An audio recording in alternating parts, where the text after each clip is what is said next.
Amados hermanos, vamos a abrir la palabra de Dios en el libro de los Hechos de los Apóstoles.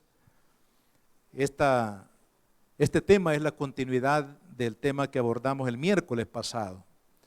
La llenura del Espíritu Santo, la garantía de nuestra victoria cristiana. ¿Cómo usted y yo vamos a llegar en victoria, hermanos, hasta la meta, hasta el blanco supremo de encontrarnos con el Señor solamente a través del Espíritu de Dios? Él es el que nos da la garantía de que vamos a llegar. La Biblia dice que no es con ejército ni con fuerza, sino con su Espíritu, ha dicho Jehová de los ejércitos. Mantenga ahí en el capítulo 1 del libro de los Hechos, ahí su Biblia para leer en breve. Solo quiero recordar como introducción que el primer punto que tocamos el miércoles pasado fue acerca de la importancia de la comunión, de la intimidad que usted y yo debemos de gozar cada día con la presencia del Espíritu Santo. La iglesia cristiana, hermano, que es, según la palabra de Dios, es la familia de Dios, somos los hijos de Dios, un pueblo redimido, una nación santa, un linaje escogido, el cuerpo de Cristo, la familia de Dios, como lo menciona, hay tantas figuras en la Biblia. La diferencia de la iglesia cristiana con cualquier religión que usted conozca o se le venga al pensamiento en este momento, la diferencia es que en la iglesia de Cristo mora el Espíritu de Dios. Las religiones generalmente se fundamentan en seguir normativas, rituales, ¿verdad? Una forma de pensar, pero no necesariamente hay una comunión íntima con Dios, porque Dios solamente habita ahí donde está su pueblo. Aquellos que han sido lavados con la sangre del Cordero, aquellos que hemos aceptado la realidad, la verdad de que Cristo entregó su vida por usted y por mí en la cruz del Calvario, y que ahora tenemos vida en su nombre. Es ahí, hermanos, en el cuerpo de Cristo donde mora el Espíritu Santo, y es el que le da certeza y veracidad a la iglesia. Sin el Espíritu Santo, en una congregación o en la iglesia, sería, hermanos, como cuando alguien muere. ¿Qué es lo que pasa cuando alguien muere? Lo que sucede es que la parte espiritual, el espíritu, el alma de esa persona abandona el cuerpo. Entonces el cuerpo queda allí inerte, sin vida, y entra en un proceso de deterioro, en un proceso, hermano, de deshacerse, como dice la Biblia. Somos del polvo y al polvo vamos a volver. Entonces lo que le da vida al cuerpo es precisamente el espíritu que Dios puso en nosotros, el alma y el espíritu que Dios puso en nosotros. Esta comparación en relación a la iglesia, hermano, donde no está el Espíritu de Dios hay muerte. Donde no está el Espíritu de Dios puede haber, digamos, una apariencia de religión, de cosas buenas, de Dios, pero donde no está el Espíritu Santo hay muerte, porque el cuerpo está vacío, vacío de Dios. De ahí, hermanos, la importancia que todo cristiano, usted y yo cada día debemos de saber y de tener esa certeza en nuestro espíritu de que Dios está conmigo, de que yo tengo una comunión íntima, una relación personal con Dios, que yo lo amo, que yo oro, que yo le pido, que Él me contesta, que la presencia de Dios yo la siento en mi alma, la siento en mi corazón, siento que Dios está conmigo, siento que Dios me está dirigiendo, que el Espíritu Santo está ayudándome a tomar las decisiones correctas para la vida, que Él está guardando a mi familia, que Él está guardando a la iglesia. Hermanos, esa realidad de la vida de Dios es lo que nosotros llamamos comunión con el Espíritu. Si Jesús, siendo el Hijo de Dios, mantuvo una estrecha comunión y relación con el Espíritu Santo desde el vientre de María, o sea, o antes de que fuera engendrado su cuerpo, donde Él iba a habitar en el vientre de la Virgen María, hermanos, y mantuvo esa comunión con el Espíritu Santo hasta el Calvario, hasta la última oración que Jesús hizo en la cruz del Calvario, cuando Él dijo: Padre, perdónales porque no saben lo que hacen. La comunión con el Espíritu fue vital en la persona de Jesús y debe ser vital para la iglesia y para cada uno de nosotros. Hoy queremos, hermanos, en esta segunda parte enfocarnos para hablar de la llenura del Espíritu Santo y esa garantía de victoria en la vida del cristiano. En el libro de los Hechos de los Apóstoles, capítulo 1, vamos a leer versículos 7 y 8, dice: y le dijo: no os toca a vosotros saber los tiempos o las sazones que el Padre puso en su sola potestad, pero recibiréis poder cuando haya venido sobre vosotros el Espíritu Santo, y me seréis testigos en Jerusalén, en toda Judea, en Samaria y hasta lo último de la tierra. Quiero que veamos dos cosas aquí, hermanos, dos puntos principales en este tema acerca de la llenura. Antes de entrar en el primer punto, quiero decir que la llenura es un sinónimo de la palabra bautismo en este contexto.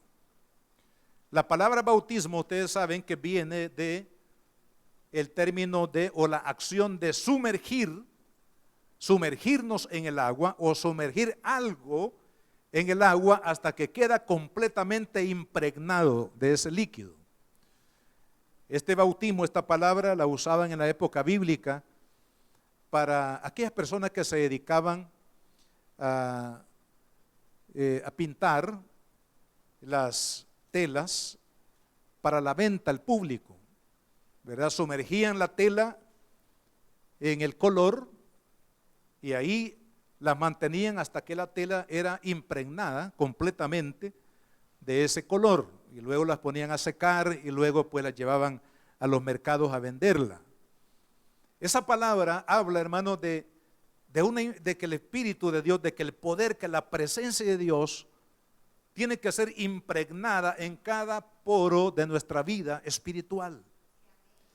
Cuando usted y yo estamos impregnados de la gloria de Dios, del poder del Espíritu Santo, de su presencia, del carácter del Espíritu de Dios, de las cualidades, de las bondades, de los atributos del Espíritu Santo en nuestra vida, es cuando usted y yo vamos a alcanzar, hermanos, un nivel de victoria en nuestra vida cristiana, no importa cuáles sean las circunstancias que vivamos.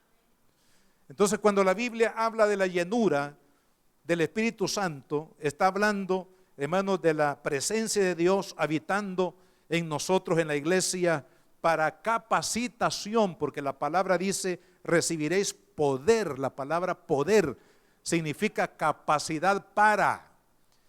¿Y qué es la capacidad que Dios busca en la iglesia? Hermano, no busca una capacidad política, sino que lo que el Señor busca en la iglesia es la capacidad, el poder que la iglesia debe de poseer y de tener para predicar el evangelio a todas las naciones. No será posible, hermanos, que la iglesia predique ni siquiera a los seres queridos que están más cerca de nosotros, mucho menos a otras personas que están más lejos, y aún a los que están allá en los confines de la tierra, a menos que seamos impregnados del poder del Espíritu Santo e impulsados para hacerlo.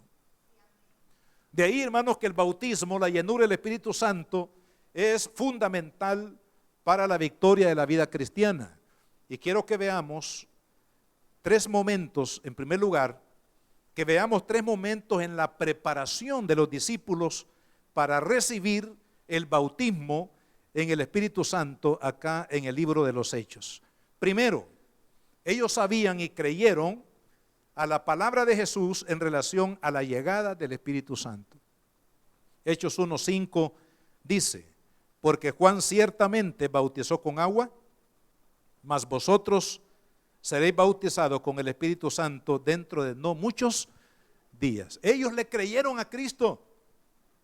Ellos creyeron que Jesús estaba dando una promesa que ellos la tomaron, la creyeron, la trajeron al corazón y dijeron: vamos a esperar hasta que esta promesa que nos ha dado nuestro Señor se cumpla en nuestras vidas. ¿Y sabe cuál es la evidencia de que ellos conocieron y aceptaron esta promesa? Hermanos, es que esperaron 10 días al menos en ese aposento hasta que fueron bautizados con el Espíritu Santo. Si ellos no hubieran creído en la palabra de Jesús, inmediatamente se hubieran ido, como probablemente sucedió con algunos que no esperaron, sino que se fueron. A lo mejor perdieron la fe o no habían creído en la palabra de Cristo y se fueron. Pero estos 120, los cuales habla la Biblia acá, que yo le llamo la crema innata de la iglesia, de los creyentes en aquel momento, que no se acobardaron, que no fueron incrédulos, que aceptaron la palabra de Cristo como una ley del Rey de Reyes y Señor de Señores, la trajeron a su corazón y la creyeron y esperaron. ¿Cuántos días esperaron? Pues la Biblia dice que 10 días. Esa espera en la presencia del Señor, hermanos, nos dice que ellos creyeron la promesa que el Señor les había dado. Usted y yo tenemos que creer esa promesa. Tenemos que creer que el Espíritu Santo ha sido enviado por Dios, enviado por Jesús para llenarnos de su gloria y de su poder.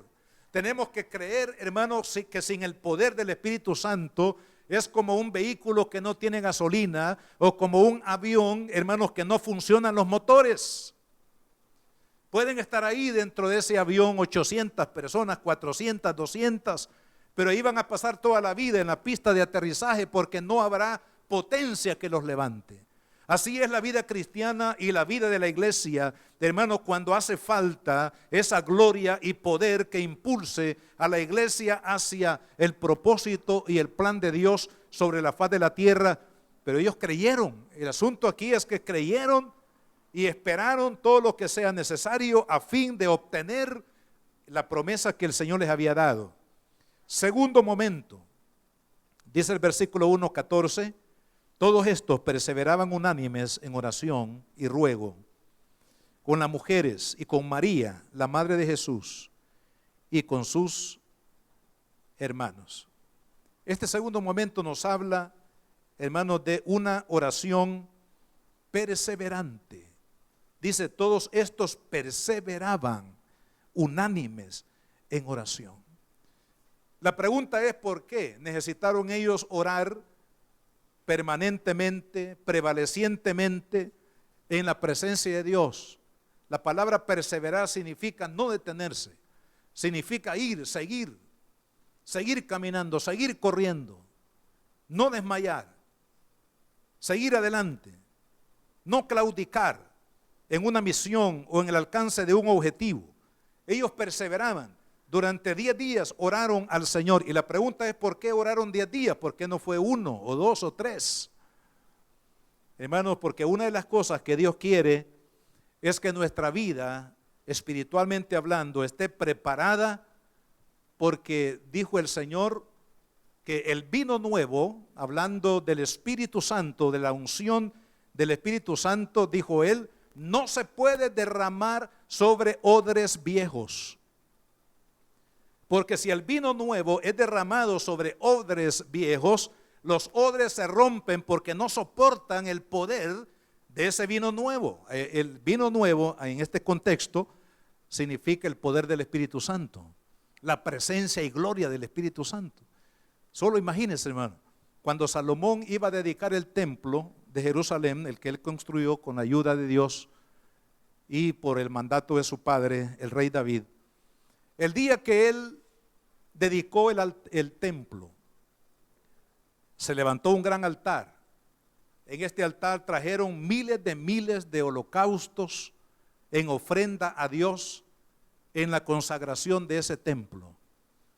Y tan agradable fue, hermanos, el sacrificio de gratitud, de alabanza a Dios que fue brindado a su nombre como una ofrenda en su presencia, que dice que la nube de Dios, es decir, esa nube que simbolizaba o representaba la presencia de Dios, hermanos, llenó todo el templo.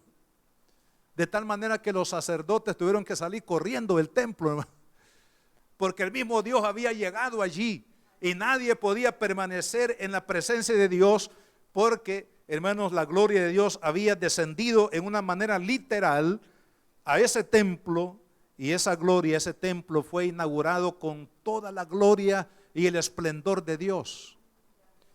Dios quiere hacer eso mismo en la vida de su iglesia en este tiempo. Pero sabe, la oración prevaleciente es necesaria para que haya una preparación de nuestro corazón, para que Dios nos santifique, Dios nos perdone, Dios nos limpie. Hermano, cuando nosotros oramos al Señor, el Espíritu de Dios viene para recordarnos: hijo, mira, esta parte de tu vida tienes que cambiarla. Esta forma de pensar tienes que cambiarla. Estas actitudes que tú tienes que cambiarlas. Estos pecados que están allí en tu corazón, amargura, resentimientos, hermanos, probablemente mentiras, engaños, vicios, cosas que solamente Dios y el corazón del hombre, hermanos, conocen. En ese periodo de oración, mi concepto, mi creencia, no lo dice expresamente la Biblia, pero parte de la razón por qué el Señor permitió que ellos oraran prolongadamente por 10 días en la presencia de Él, es porque el Espíritu de Dios los estaba limpiando, los estaba santificando, los estaba redarguyendo del corazón. Porque el Espíritu de Dios, hermano, no se va a derramar sobre la carne, no se va a derramar, hermano, sobre una vida que está contaminada con las cosas de este mundo. El Espíritu de Dios se va a derramar ahí donde hay un corazón contrito y humillado. Y el Espíritu de Dios estaba obrando en ellos, sanando los corazones, sanando las heridas, para que ellos perdonaran a aquel que habían ofendido o los ofendió, para que tuvieran un corazón dispuesto, hermanos, para Dios. Ellos tenían que aprender a vestirse del vestido de santidad. El apóstol Pablo, en la carta a los Efesios, habla acerca de esta acción, hermanos, que es sumamente importante en la vida de todo cristiano para tener victoria. Porque no se trata, hermanos, de ir a la iglesia el día domingo y vivir cada día en derrota, no. Se trata de vivir en victoria, amén. La vida cristiana tiene que ser una vida victoriosa, porque la Biblia dice que en Cristo somos más que vencedores, por medio de aquel que nos amó, dice la Biblia. Entonces, para ello es necesario desvestirnos del viejo hombre y vestirnos del nuevo. Vea lo que dice la palabra, versículo 22 de Efesios 4. En cuanto a la pasada manera de vivir, despojaos del viejo hombre. Y por supuesto, hombre aquí se refiere a la naturaleza humana. Así que las hermanas no se alegren porque dice hombre. El hombre tiene que cambiar, mi esposo tiene que cambiar, mi hijo tiene que cambiar. Sino que aquí hombre representa la naturaleza humana. Ahí están incluidas ustedes, amadas hermanas, también. Dice entonces, despojaos de esa naturaleza carnal que le llama viejo hombre Pablo, que está viciado conforme a los deseos engañosos. Vea qué interesante, porque la palabra vicio significa un hábito que se hace o que se practica de manera regular o de manera continua. Hermano, aquellas cosas que desagradan a Dios en nuestra vida no deben de ser vicios. Eso ya debe de ser desalojado del corazón. Amén. Todas esas ataduras tienen que ser desalojadas. Y renovaos en el espíritu de vuestra mente. Versículo 24. Y vestíos del nuevo hombre. O sea, vestidos de la espiritualidad, de esa naturaleza renovada que nos da Dios a través de Jesucristo. Este nuevo hombre es creado según Dios en la justicia y la santidad de la verdad, por la cual, desechando la mentira, hablad verdad cada uno con su prójimo, porque somos miembros los unos de los otros. Airaos, pero no pequéis, no se ponga el sol sobre vuestro enojo, ni deis lugar al diablo. El que hurtaba no hurte más, sino trabaje, haciendo con sus manos lo que es bueno, para que tenga que compartir con el que padece necesidad. Ninguna palabra corrompida salga de vuestra boca, sino la que sea buena para la necesaria edificación, a fin de dar gracias a los oyentes. Versículo 30. No contristéis al Espíritu Santo, con el cual fuiste sellados para el día de la redención. Significa que todas estas prácticas que ya no deben ser para el creyente, contristan al Espíritu que mora en nuestro corazón.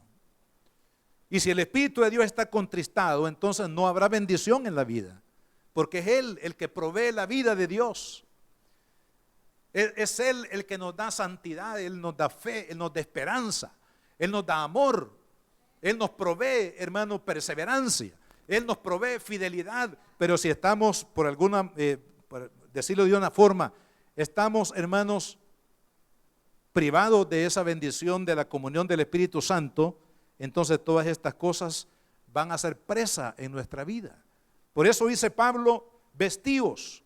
Habla de una acción, de una decisión que usted debe de tomar, que yo debo de tomar. Dios, hermanos, no lo hará, porque Él nos ha dado voluntad, nos ha dado capacidad de decisión para que nosotros digamos, me voy a desvestir de todos estos vicios, de todos estos pecados que me privan de la bendición de Dios en mi vida. Yo quiero tener una vida cristiana victoriosa. Yo quiero ser un cristiano que dé testimonio de Jesús para ganar a otros para Cristo, para que mi familia no se pierda, para que mi hogar no se destruya, para que mi país sea un país donde la bendición de Dios gobierne, reine. Me voy a vestir del nuevo hombre.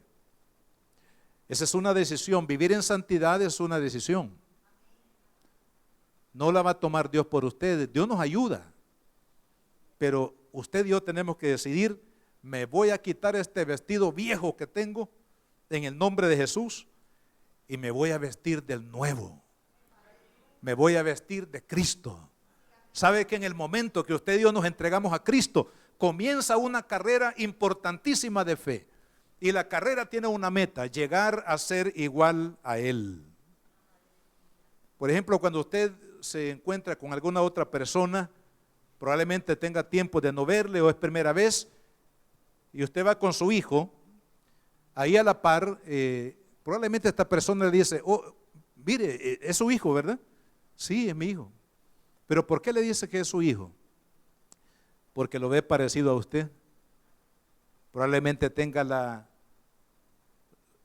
figura de su rostro, su nariz, sus orejas, su cabeza, su cuerpo. Inmediatamente la persona dice, él es su hijo porque se parece a usted, le dice. Y algunas hermanas, para agradar a la hermana, dice, tiene sus ojos, le dice. Son bellos esos ojos porque son los suyos, le dice. Es decir, el hijo se parece al padre. Esa es la lección. Usted y yo tenemos que parecernos a Cristo, porque Él es nuestro Padre, porque Él es nuestro referente, porque Él es el carácter, Él posee el carácter que yo como cristiano debo de tener o poseer o practicar en mi vida. Amado hermano, por eso el Señor nos permite la oración. Hemos insistido tanto, hermanos, oremos, busquemos al Señor, busquemos la palabra, leamos la palabra, entremos a esa comunión con Dios. ¿Por qué? Porque en esa comunión con el Espíritu a través de la palabra y la oración, el Espíritu Santo nos va a revelar, nos va a indicar todo aquello que tiene que ser cambiado en nuestra vida. Y cuando usted y yo tomamos las decisiones correctas en relación a limpiar nuestra vida, que nuestra vida esté limpia para Dios, el Espíritu de Dios va a ser derramado allí. El tercer momento es el momento, hermanos, de alcanzar la unidad y la unanimidad.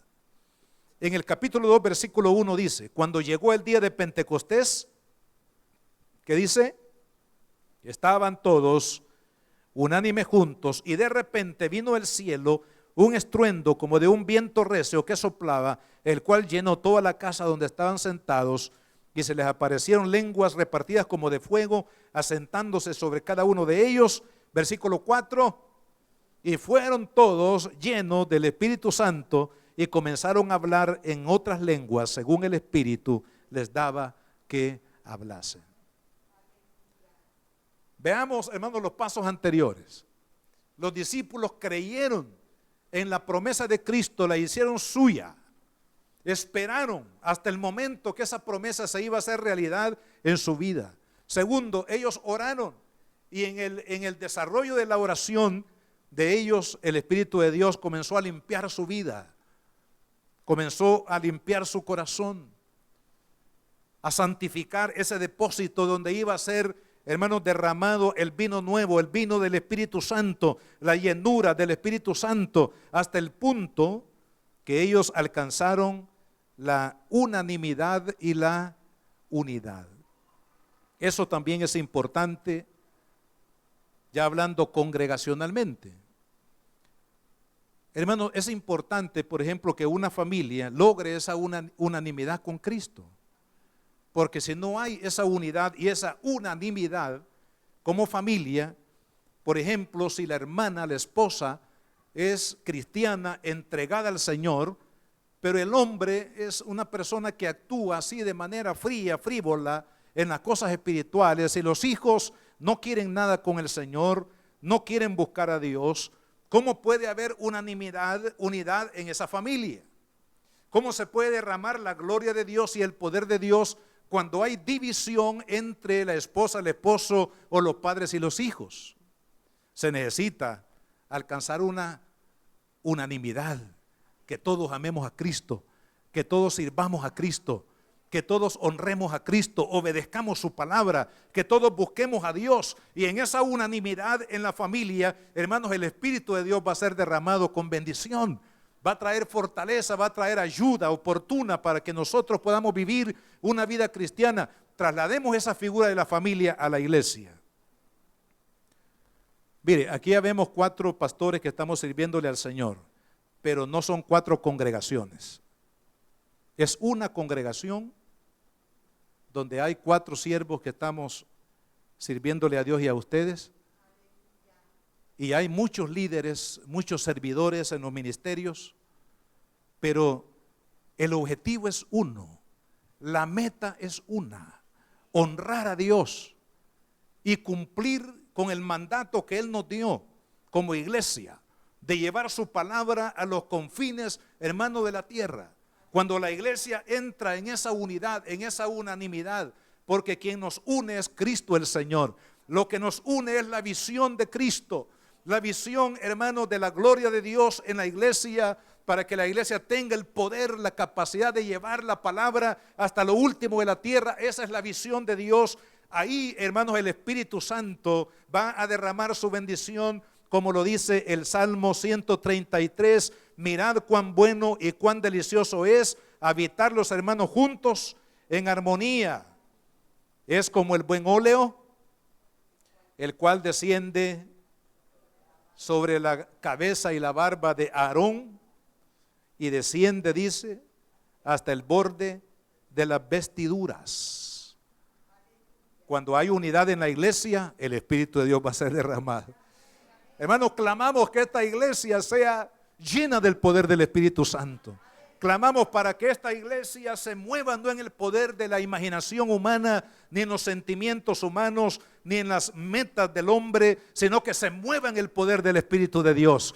Pero para que la iglesia pueda moverse, hermanos, en esa dimensión, bajo la unción y el poder del Espíritu Santo, se necesita que la iglesia, hermanos, estemos en unanimidad. Que le sirvamos al Señor, que nos entreguemos a Él, que hagamos todo con amor, que hagamos todo, hermanos, con responsabilidad, que impulsemos el reino de Dios, que pongamos a Dios primero en nuestra vida, en nuestra acción, en nuestro caminar, en nuestras decisiones, que Dios sea el primero, hermanos, en nuestra vida y en todo lo que hacemos. Cuando la unanimidad llegó a la iglesia, hermanos, el poder del Espíritu Santo fue derramado. Y por cuestión de tiempo solamente le voy a mencionar los poderes que se manifestaron cuando el Espíritu de Dios fue derramado sobre la iglesia. Son 7 poderes o áreas de poder, porque el poder viene del Espíritu de Dios. Primero, el poder para la salvación del que está perdido. Dice la palabra que el mensaje fue predicado ahí en el capítulo 2 de Hechos. El mensaje fue predicado por Pedro en aquel momento, y una cosecha de almas vino a los pies de Cristo, más de 3,000 almas. En el capítulo 4 habla de 4,000, en el otro capítulo habla de 5,000, en el capítulo 6 habla que se habían multiplicado los creyentes en Cristo. Hermanos, porque el poder del Espíritu Santo en la unanimidad de la iglesia se manifestó con poder para salvación del perdido. El otro poder es el poder de la sanidad divina, la sanidad milagrosa. Porque en el capítulo 3 dice que este enfermo cojo que estaba allí fue sanado. Y a raíz de este milagro se desató, hermanos, un poder sanador en toda la iglesia. Aún los que iban huyendo de la persecución iban predicando el evangelio e iban experimentando el poder sanador de Dios en los enfermos. El otro poder es el poder de liberación de la cautividad de los demonios y el ocultismo.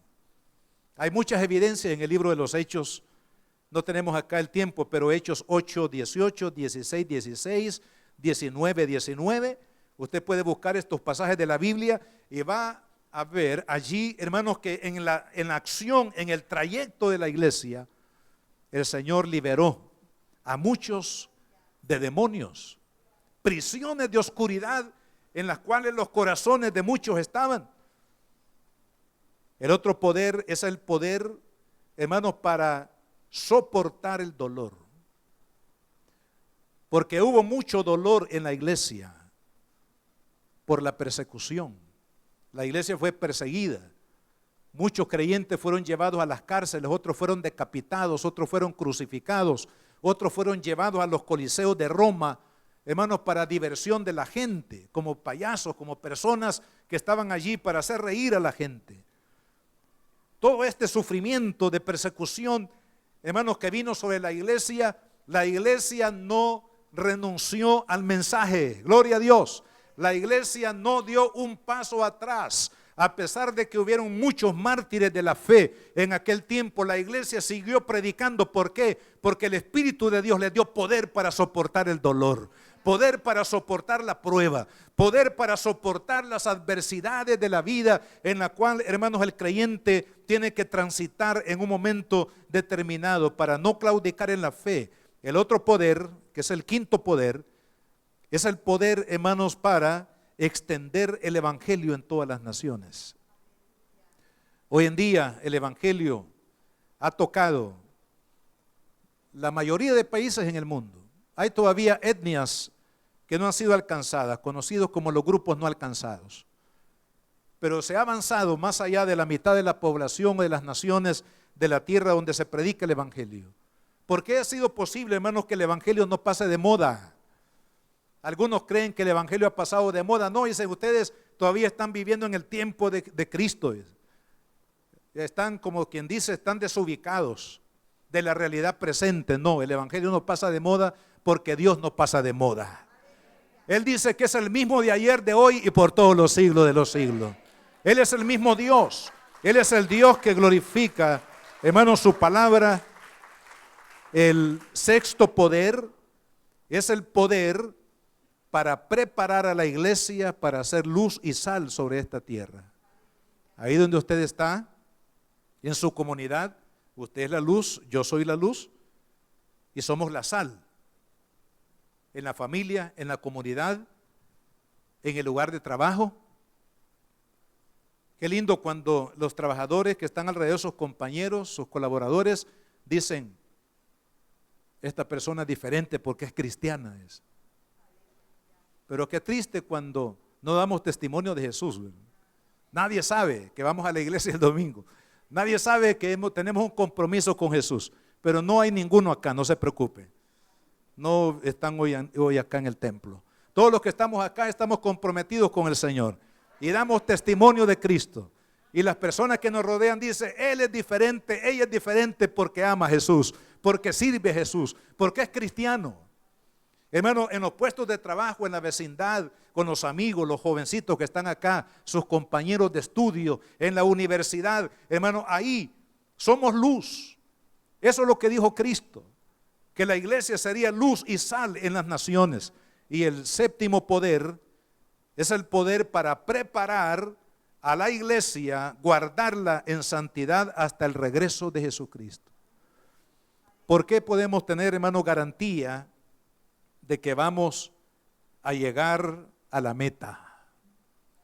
que vamos a llegar hasta el final de nuestra carrera espiritual. Usted dice, ¿por qué aseguramos eso? Que sí vamos a llegar, que vamos a llegar a la meta, que vamos a abrazar a Jesús al final de este camino. Esa certeza, esa seguridad, que nadie me va a privar de esa bendición, hermano, de entrar a la gloria eterna cuando el Señor venga o cuando Él nos llame a su presencia. ¿Por qué? Porque el Espíritu Santo es el que garantiza esa victoria. El apóstol Pablo, en la carta a los Efesios, en el capítulo 5, versículo 25, utilizando la figura del matrimonio, dice: maridos, amad a vuestras esposas, así como Cristo amó a la iglesia, para santificarla, habiéndola purificado en el lavamiento del agua por la palabra. Y vea la clase de iglesia o de cristianos en lo particular que el Señor va a presentarle al Padre cuando Él arrebate a la iglesia, cuando Él lleve la iglesia de este mundo a la presencia de Dios. Dice, a fin de presentársela a sí mismo una iglesia gloriosa, que no tuviese mancha, ni arruga, ni cosa semejante, sino que fuese santa y sin mancha.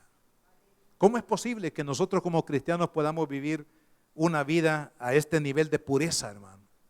Sin mancha, sin arruga, lleno de gloria, lleno de santidad, lleno del poder de Dios. El único que puede garantizar esto, hermanos, es el Espíritu Santo. De tal manera que la iglesia de Cristo, hermanos, necesitamos esa llenura, necesitamos exponernos delante del Señor y decirle: Señor, prepara mi corazón, yo quiero que tu Espíritu Santo llene mi vida, que todos los poros de mi vida espiritual, Señor, estén impregnados de tu gloria, de tu poder, porque quiero amarte, servirte, honrarte en todo tiempo, en todo lugar, Señor. Quiero ser un instrumento de tu mano para traer bendición a todo aquel que lo necesita. Hermano, nuestro país está en emergencia. ¿Lo sabían o no? Nuestro país necesita a la iglesia. ¿Lo sabíamos o no? Emergencia espiritual, porque hay mucho caos espiritual en nuestra nación. Emergencia en la salud física. A veces yo digo: Señor, perdónanos. En el caso mío, perdóname, Señor, porque a veces somos tan fríos, porque uno sabe, uno escucha las noticias, dice: tantas personas están enfermas, cuántas personas han muerto. Solamente por la pandemia hay más de 1000 o más, ¿verdad? Porque no se sabe exactamente. Familias que han sufrido pésame aquí en la iglesia. Hermanos, una hermana que perdió a sus padres, los dos murieron. Y así han muerto otros hermanos, enfermos de cáncer, enfermos de insuficiencia renal. Hermanos, los hospitales es doloroso. Cuando uno va a visitar a una persona en el hospital y ve a tantas personas en necesidad, vemos a los hijos, a los jovencitos en este país que están siendo engañados por el enemigo a través de la droga, a través del alcoholismo, a través de la fornicación, a través, hermano, de tantos pecados que atrapan el alma. Y todavía nosotros no hemos reaccionado de que este país, el mundo, necesita de Dios, y que los únicos que podemos llevarle esa palabra divina, esa respuesta a cada persona que sufre, somos la iglesia de Cristo. Pero aquí estamos para decirle al Espíritu Santo: lléname con tu poder para ser ese creyente victorioso, ese creyente que influye poderosamente en la sociedad en la que vivimos, para la gloria del Señor. Póngase de pie, hermanos. Vamos a orar al Señor.